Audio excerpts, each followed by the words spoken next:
আসসালামু আলাইকুম। ওয়ালাইকুম আসসালাম রহমতুল্লাহ। বাংলাদেশ শেরপুর সদর শেরপুর থেকে বলছি। আমার প্রশ্ন জি জি। হচ্ছে, প্রস্রাব হুম। করতে গেলে মশা বা বিভিন্ন পোকা শরীরে বা কাপড়ে এসে বসে, ওই অবস্থায় আমার করণীয় চাই। কি অবস্থায়? প্রস্রাব করা অবস্থায় পোকা বা ও বিভিন্ন পোকা আমার শরীরে বসে, শরীরে বা কাপড়ে উড়ে এসে। কথাটা কথাটা ক্লিয়ার হন। সলাত অবস্থায় না কি অবস্থায়? না, না, বুঝলাম না। প্রস্রাব করা অবস্থায়, ওয়াশরুমে প্রস্রাব করা অবস্থায়। পেশাব করা অবস্থায় মশা বসে তো মশা মারতে অসুবিধা আছে নাকি? কোনো অসুবিধা নেই। কোনো অসুবিধা আছে?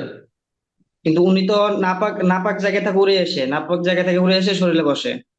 কোনো অসুবিধা নেই। কোনো অসুবিধা না, পাক জায়গাতে আপনি চোখে দেখতে পাচ্ছেন না যে পায়খানাতে বসছে, এটা দেখছেন না। এমনি হয়তো এদিক ওদিক বসছে।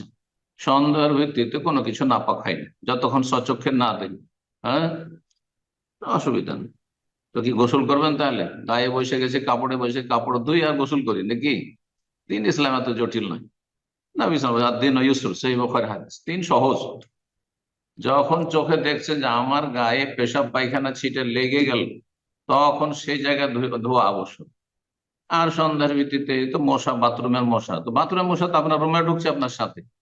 তো রুমের মশাও তো গায়ে বসলে তাহলে গোসল করতে হবে, গোটা গা ধুইতে হবে নাকি? না না, মোটেই না।